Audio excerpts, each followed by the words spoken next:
Ayan guys, so kitang-kita ninyo, ginatadtad na yung ating lechon baboy. Samahan niya ako ngayon guys, kakain na naman tayo ng lechon baboy. Tara na! For today's video nga pala guys, samahan ninyo ako dahil ngayong gabi ang opening salvo ng La Forteza Group of Companies Sports Fest 2023. Ngayong gabi guys, dito maglalabasan yung aming mga nakatagong talento kung saan sasayaw ang inyong lingkod guys. Kaya naman wag niyo akong tatawanan ha, kasi kulang kami sa rehearsal guys.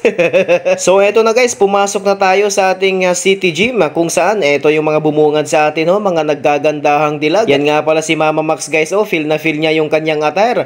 Ready na siya sa kanyang sasayawin mamaya. Actually, kasama ko yan guys. At syempre, nakasalubong ko din guys yung aming napakagandang HR, si Ma'am Barbicini. Sa mga taga Jensen, sigurado kilalang kilala nyo ito. Dahil si Ma'am Barbicini guys, dating DJ ng MOR. At syempre guys, eto na, dumadami na kami dito sa loob ng City Gym. Maraming salamat nga pala sa City LGU. Dahil pinagamit niya kami guys ng kanilang City Gym. Napakalamig dito guys, napakarami ang aircon. Kaya ang sarap tumambay dito sa loob ng gym. At siya nga pala guys, ito nga pala yung ating katrabaho din, si Mamang Barbara. Magaling yan guys, magaling sa lalaki.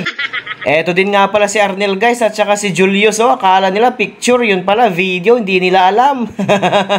At eto, may nabiktima na si Mamang Barbara. Hinahalikan na niya si idol ng bayan.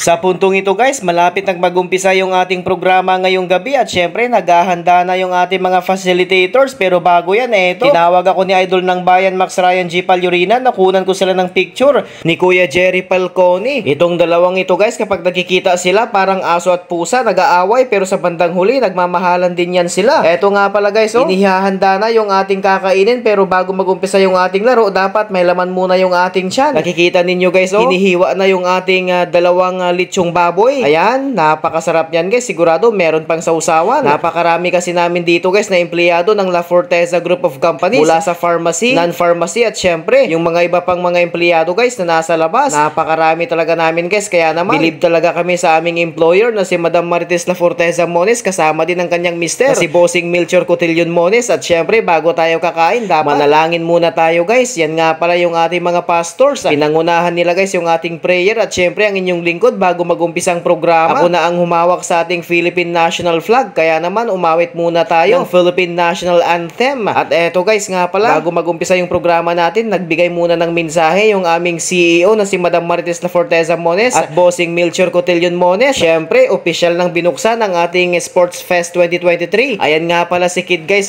Basta may Sports Fest, kailangan mo talagang ilibot yung kahoy na may apoy. Ewan ko guys, ano bang tawag dyan? Nakalimutan ko na. Paki-comment na lang sa comment section. So eto na guys, sa puntong ito, kakain na kami, nagpila na kami guys, isang linya lang yan. Hindi ko na nakunan yung ibang video guys kasi gutom na rin ako Pero sige lang, hindi naman kami mauubusan ng pagkain kasi maraming pagkain dito guys, maliban sa dalawang lechong baboy. Eto nga pala guys, yung kasama ko din sa trabaho, si Kusop at saka si Fred. Patuloy lang sa pagkain guys, kumain lang kayo dyan, mag-video lang ako Huwag kayong mahiya, patawa-tawa pa sila guys. Eto din yung katrabaho namin guys nagtatago pa siya guys. Sige lang, kumain ka lang dyan kuya mag-video lang ako dito. Marami pang pagkain dun sa lamisa kuya, kain ka lang dyan tignan nyo guys nag-video ako ulit marami pa rin nakapila pero sige lang, huwag kayong mawalan ng pag-asa, maraming pagkain dyan. Sa totoo lang guys, kung titignan ninyo, ang haba ng pila nakaabot doon mula doon sa entrance ng City Gym, pero yung lamisa natin paba naman at maraming pagkain. Eto nga pala guys, si Mama Max, magandang dilag kasama si Buknoy from Max FM Malita. Okay, at eto guys, kinunan ko na din yung magandang tanawin sa babaeng ito habang kumakain siya ng mangga. At syempre, eto na si Mamang Barbara at Kid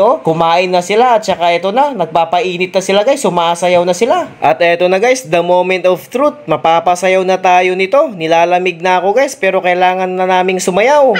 So ayan na guys, first time kong gawin ito guys. Grabe talaga yung hiya ko dito guys, pero sige lang, para sa ikakasaya ng lahat, kailangan talaga mag-participate guys. Eto nga pala ang Team Malita, grabe ang kanilang sayaw guys. Grabe ang sayaw ni Jonathan. Bro, kung galantaw ka sa video nga ini, i-share mo na, kanami ka magaling magsahod bro. Eto nga pala guys, ang Team Coronadal, pinaghandaan talaga nila guys yung kanilang cheer dance ngayong gabi. May mga props pa sila guys, may pasigaw-sigaw pa sila. Good luck sa ating lahat So hanggang dito na lang guys yung ating video. Maraming salamat sa panonood. Please like and share naman. Thank you very much. Bye!